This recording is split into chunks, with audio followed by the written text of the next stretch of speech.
A great day to us all. Welcome to the 6th episode of the Intrapreneur Series with yours truly, James Yao Apia, the Intrapreneur.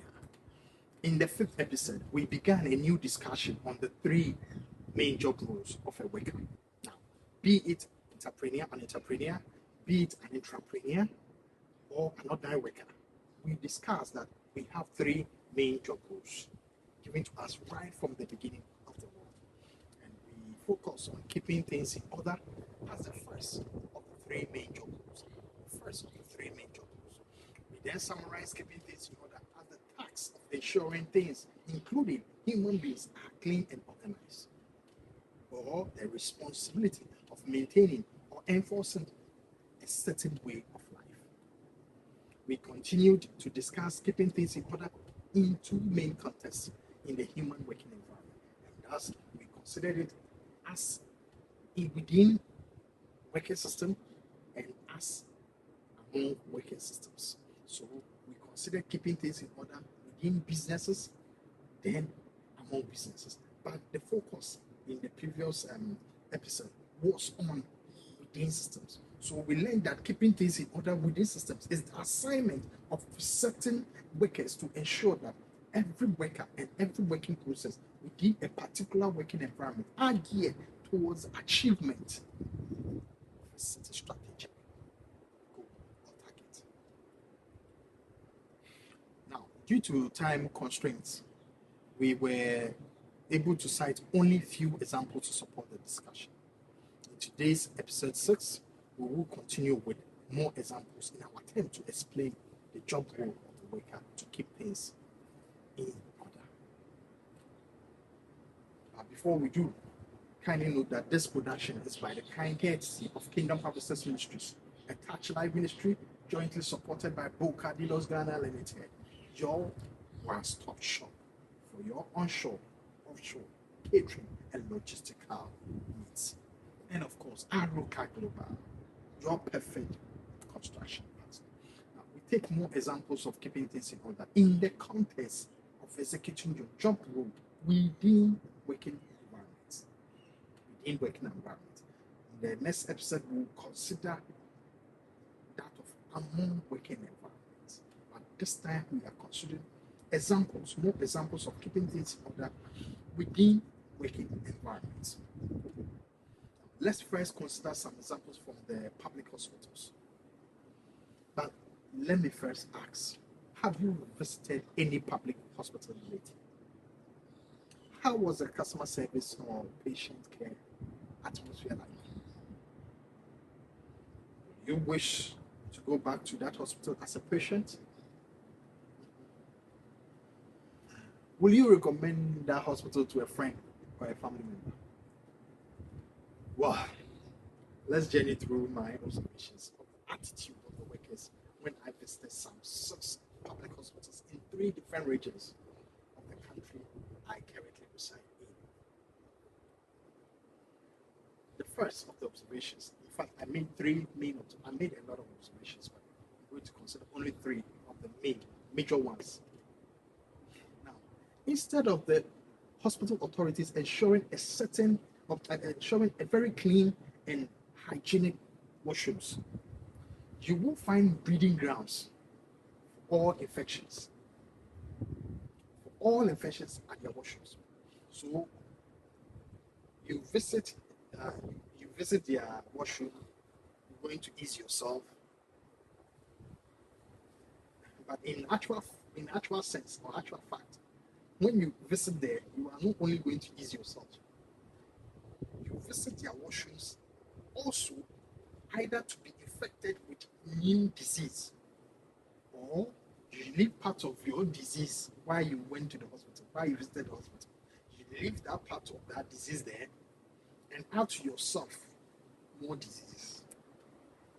That is how the washrooms of the public hospitals, most of them, in fact, there are levels to it. Some are better than others, but most of them. And this is simply due to poor supervision on the part of the hospital authorities, who are supposed to keep things in order. Now, number 2, of my observation, major observation. Number 2, major observation. Instead of ensuring fairness and integrity of the healthcare system on a first come, first served basis, several medical workers were found to be accepting bribes to prioritize certain patients over others. So if you don't tip or bribe a paid worker at the hospital, somebody that your taxes pay at the end of the month, if you visit the hospital and you don't tip or bribe that person, or if you don't know any one of the workers there, or you don't know somebody who knows somebody at the hospital there, working at the hospital there, then be ready to spend your whole day at the hospital. Yes, be ready to spend your whole day at the hospital. So those who cannot afford private hospitals will then resort to drugstores as their hospitals, leading to very high levels of drug abuse in the system. Number 3, that's the third major observation. Instead of empathizing with patients who aid their healing process, yes, some medical workers were found so arrogant. Instead of empathizing with them to help with the healing process, you find some of the medical, I said some, I didn't say all of them, I said some of the medical workers were found so arrogant, screaming and shouting at and even insulting helpless patients who can qualify as parents. Yes, who can qualify as their parents, who can qualify as their best friends, who can qualify as close family members, or even as their pastors. They shout at them, they scream at them, they insult them.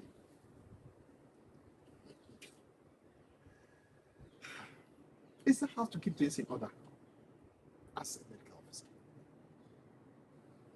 Now, if you continue to do or you continue to partake in all these 3 observations I've made after watching this video as a medical officer, then I humbly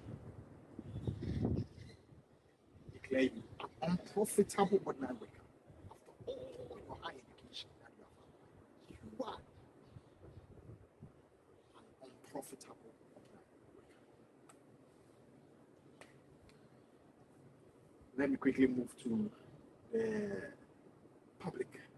Give you some examples also from the public workers, or examples about public workers.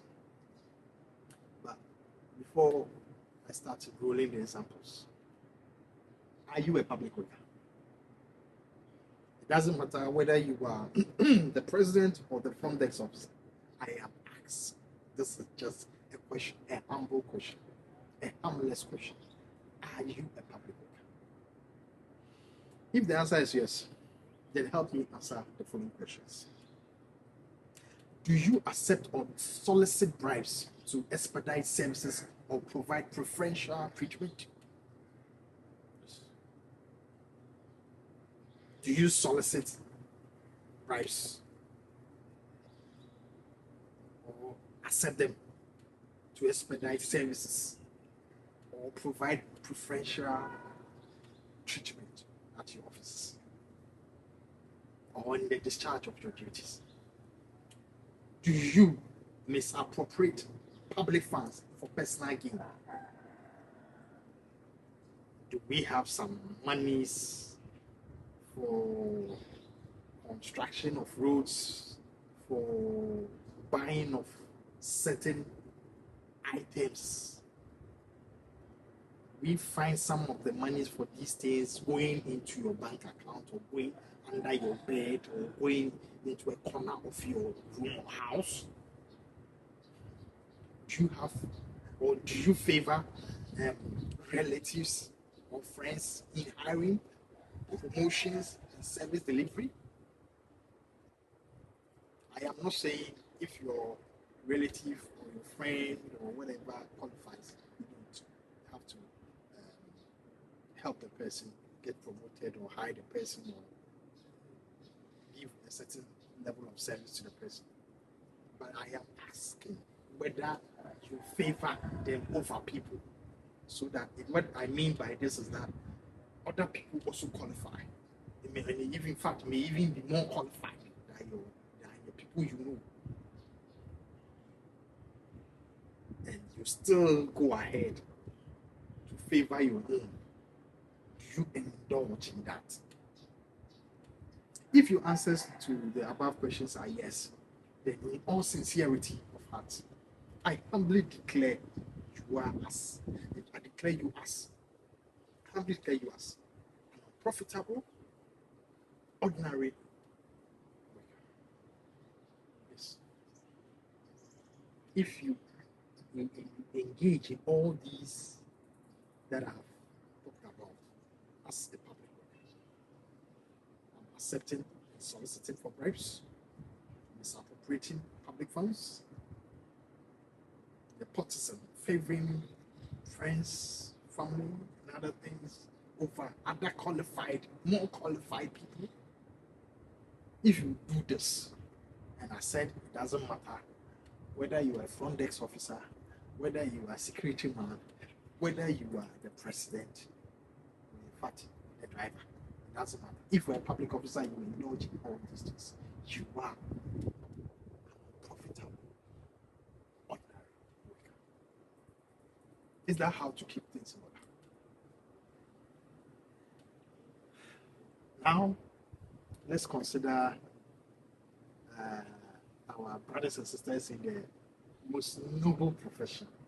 Yes, I call it most noble profession. You may disagree though.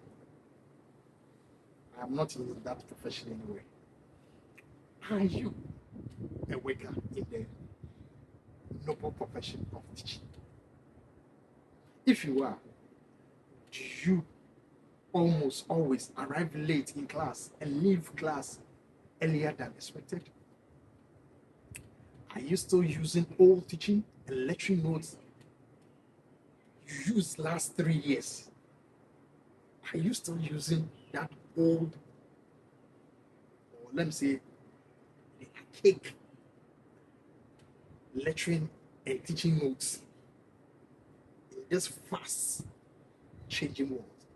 Are you still using that notes you used 3 years ago, maybe 4 years ago, 5 years ago, and you keep using it? You don't research. All you know, you just go and pick the book and go and say, speak your mind to the children or speak your mind to the students. You are gone. Are you doing that? Do you sleep with your students or solicit bribes from them in the name of helping them make good grades? Do you do that? And this, I'm not speaking to the men. Both sex, male to female, man, woman, men, women. If you're a teacher, you are into this. I'm speaking to you. I'm not speaking to only men. I'm not speaking to only women. Now, if your answers to the above questions are yes, in all sincerity of heart, I humbly declare you as an unprofitable ordinary worker. As a teacher in the noble profession, as a lecturer in the noble profession, is that how to keep things in order? Is that how to keep things in order? Wow. So far in this episode 6, we have considered some more examples of workers who must keep things in order. We visited the public hospitals. We also passed through the quarters of the public workers, and finally paid our respect to our teachers and lecturers. We have in episode 5 and 6 considered keeping things in order within working systems. In the next episode, which is episode 7, we will consider the kind of business systems and environments needed by workers to keep things in order in this world we find ourselves in. Forgive me if I stepped on any toe. Quoting my spiritual father, Reverend Edwin Panya. I did not come to preach you only, but to myself also. End of quote.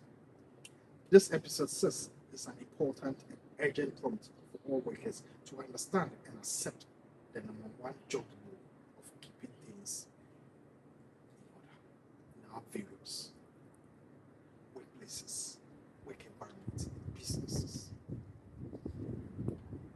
Until things are kept in order in the working environment, there will still remain further decrease in productivity, low profitability, and very high stress levels in our human society. The decision to keep things in order lies in our most. Wow. Please be informed that this production is by the kind of Kingdom Harvest Ministries, a Touch Life Ministry, jointly supported by both Cardinals Ghana Limited, your one-stop shop for your onshore and offshore catering and logistical needs, and a local government, your perfect construction partner. Episode 7 will consider the use of certain lines of businesses to keep things in order in this world that we find ourselves. So in episode 7, we'll consider certain lines of businesses which are designed, which are created to keep things in order in this world we find ourselves. Do follow me, share the link with your contacts, and stay blessed until we meet again. I remain yours truly, James Yao Apia, the Intrapreneur Series.